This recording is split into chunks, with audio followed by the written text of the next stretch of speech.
Hi, I'm Eli Epstein. I'm constantly searching for new ways to help people play the horn more naturally and easily so that they feel free to express themselves without obstacles. In the mid-1980s, I joined the Cleveland Orchestra, and we were in the middle of a digital recording boom.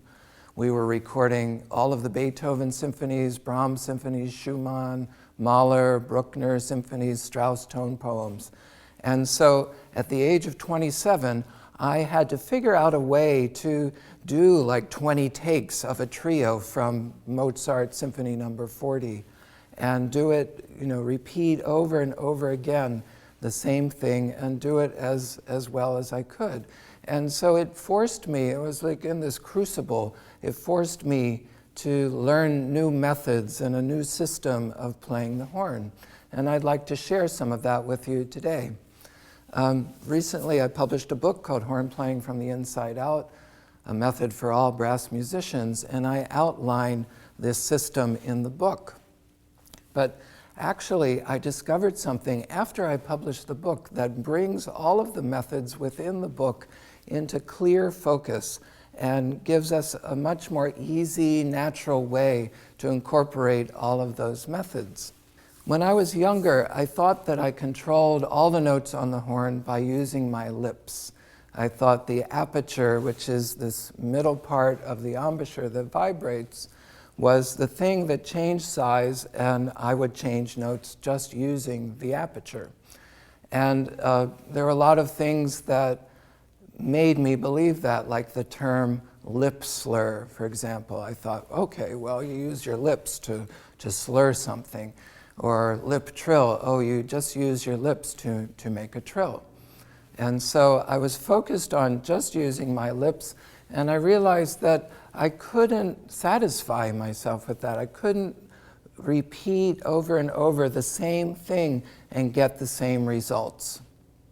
We can control airspeed by changing the size of our oral cavity by using different jaw positions and different vowels, and bringing the tip of our tongue back from different places on the teeth and above the teeth on articulation. Why do we need to do this? Why is airspeed so important? Because for every octave, the airspeed has to double. Like if we're on A440, an octave above that is 880 cycles per second. An octave below that is 220, an octave below that is 110, and an octave below that is 55 cycles per second. And we have to play almost that whole range on the horn. So how could we possibly use this small aperture to change the airspeed for almost 4 octaves? We can't. And so we have to use different things. In trying to crack the code of how we can make these enormous changes, I drew on what my teachers told me long ago. My first teacher, he used to write vowels in my music. He, in the Strauss First Horn Concerto exposition for that octave leap, he wrote, ooh, ee. And, I didn't think anything of it when I was 10 years old, but when I was in my 20s, I remembered that. And I started thinking, well, why would that work? And, I tried it again, and it's like, oh yeah, it does work. The higher octave does come out more easily. And I thought, well, why? It's much more analytical when I was in my 20s than when I was 10. And so I was thinking, well, if I go ooh-ee, my jaw actually moves up, and that would change the size of my oral cavity. And so I started thinking about these other vowels. Well, what other vowels are there? And I thought of O. And I thought, well, O, when we say O, it makes the jaw go lower, even lower. And I thought, well, maybe that would help us with low notes. O also changes the position of the tongue in the mouth. If you say O, you can feel that the tongue goes very low in the mouth and kind of rests at the bottom, and that would open up the oral cavity really well. And conversely, when we say E, that brings the jaw up and brings the teeth closer together, and it helps us arch the back of the tongue. So that creates an even smaller channel for the air to shoot through, and it'll shoot through faster through the aperture. So just if you can say these vowels with me and just look at my jaw position as I say them. O, U, E, I. And then you could even put your finger right here on the side of your face, sort of between your teeth, and say that O, U, E, I. And you can feel with your finger your teeth coming closer together as your jaw moves up. O, U, E, I. So these things can really help us with changing the speed of the air as it goes through the aperture. So the jaw hinge is located right here. So put your fingers gently in your ears and then move them forward towards your eyes just by 1/2 inch. And then you'll feel your temporomandibular joint, your TMJ. Just move that around.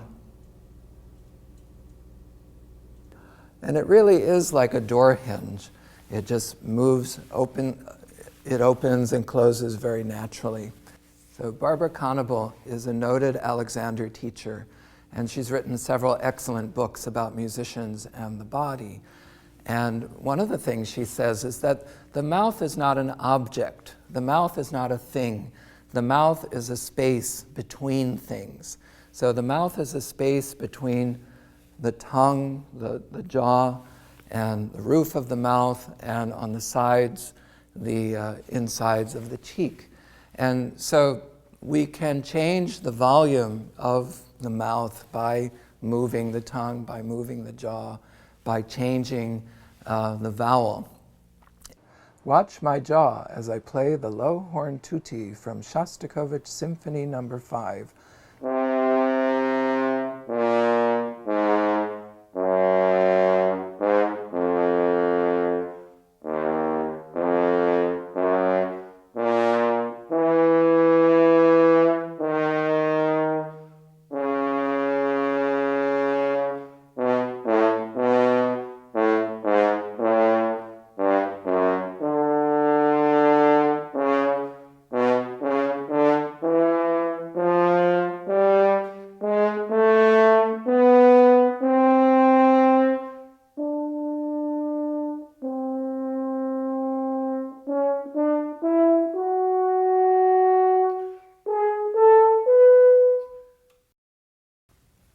So if you think of this mechanical drawing of the mouth as a space between structures, and there's air entering the mouth from the windpipe, and then we're changing shape, the shape and the size and volume of the mouth, that the air, depending on how big this volume is, will shoot out faster or slower. So lots of people do this naturally. Richard King, who played principal horn, plays principal horn in the Cleveland Orchestra, moved his jaw. I remember watching him play a high note very easily, and I just had to look. I didn't usually stare at him, but I had to look, and I saw him moving his jaw up, and I was like, oh, that's what he did. And then, I'd go home and experiment with that and be like, oh yeah, that does help my high register. So I'm going to draw a picture of the mouth. These are the two front teeth. Here's the alveolar ridge. Here's the roof of the mouth. And when we tongue using though, the tongue naturally comes back from the bottom of the upper two teeth, and look at all of the space above the tongue, between the tongue and the roof of the mouth. And when we use T, the tongue naturally comes back from the alveolar ridge and also naturally arches in the back. So there's a much narrower channel up here for the air to go through, and when the tongue is released, the air flows through the aperture much quicker for high notes. When we think about it that way, whenever we miss a note, say we play the harmonic above the one we want, then our tongue is coming back from a place that's too high, And if we play a harmonic below the one we want, then our tongue is coming back from a place that's too low. So we can easily correct our inaccuracies and become much more accurate horn players. So all this stuff might sound very complicated, and it's like, oh, my brain is hurting just thinking about all these different jaw positions and vowels and points of contact of the tip of the tongue. I've found a way to simplify it all and make it much more easeful and natural. I went to a master class by Keith Underwood, who's a flute player and a great breathing teacher. He's really spent most of his career studying the subject of breathing. He studied with Arnold Jacobs and many different Alexander teachers. So Keith did a master class, and I was just astonished because the things that he was doing, the exercises that he presented, really confirmed all of what I'd come upon previously with the vowels and the different jaw positions and the points of articulation. And I thought, well, this is a much more natural way to apply all this stuff and to learn this stuff. It's a kinesthetic way of learning it. And so Keith presented different finger breathing exercises, which sounds kind of funny. It's like, why should I use my finger to learn how to breathe? But it all made a lot of sense. And when the students that I saw perform in the masterclass applied this to their playing or their singing, it just improved their sounds immensely and their accuracy too. And so the first finger breathing exercise is just the basic finger breathing, which is you take your index finger and you go to the fat part of it and you just suck in air in this low sucking sound. It sounds like this. So everybody do that. And the whole idea that Keith had was that since we're making this very loud sound outside of the mouth, that we don't feel like we have to make a sound inside the mouth. Often with singers and brass players, there's so much talk about breathing that, some teachers say, I want to hear you breathe. I want to hear you take a big breath. And so brass players get into this thing where they sound like this when they're breathing. And when we do that, it sort of feels like, gee, I'm taking in a lot of air, but actually we're constricting our throats in the back of the mouth and sort of making the tongue do strange things. And when we do the finger breathing exercise, it feels like we're taking in a lot of air, and it sounds like we're taking in a lot of air, and our mouths and our throats and our pharynx, they can just relax because they don't have to work at making us think like we're taking in a lot of air. So the next breathing exercise that Keith introduced was to take the index finger and produce the same pitches that we want to play on our instrument with this sucking sound.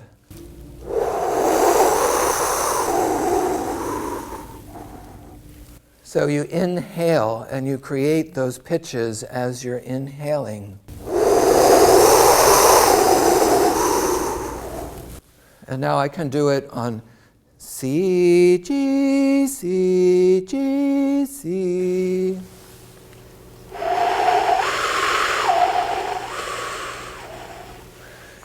We can apply this to orchestral excerpts or really to anything that we're playing. And so I chose Mahler First Symphony, the opening duet, first horn. When I practice this, I use finger breathing.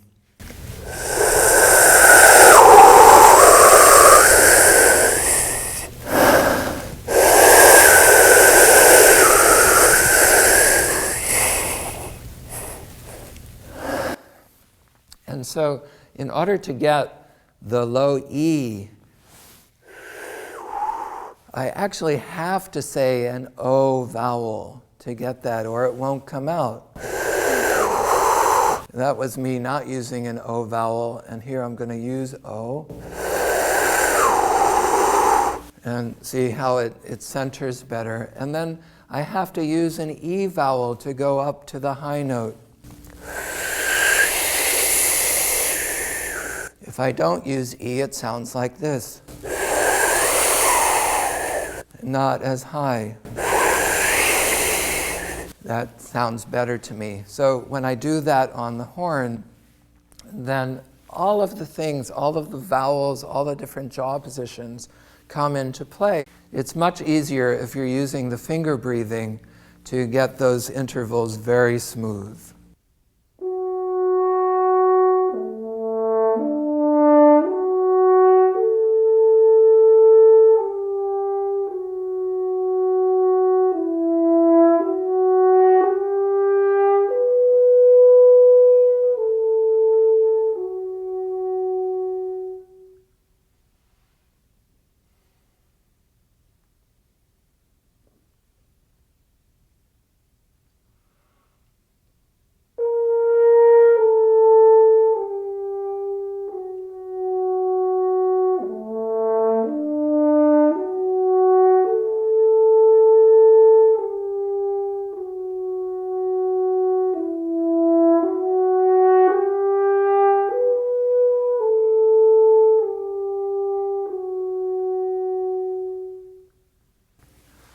So we can use finger breathing for articulated passages as well. If you put your finger up to your face and you inhale and you bring your tongue back from all the correct points of contact, you will actually hear the correct pitches.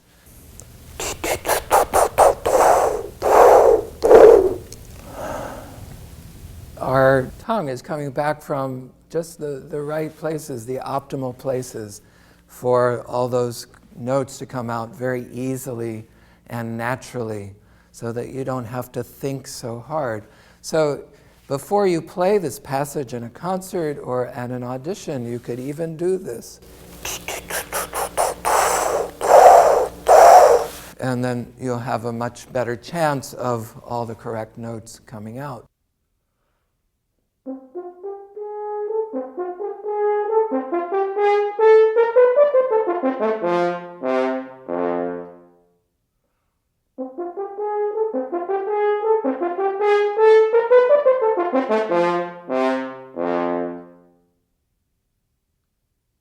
So those are the three basic finger exercises, just the basic breathing, and then the breathing while slurring, and the breathing, finger breathing while articulating.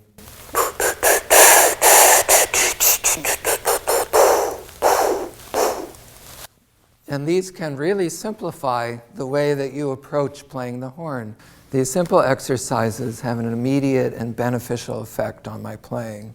Every day when I practice, I use these finger breathing exercises to remind me of how the inside of my mouth needs to move to change my oral cavity volume naturally and easily. All of these ideas and methods are meant to free us up and give us confidence, control, and a clear, beautiful sound so that we can express ourselves with ease and joy.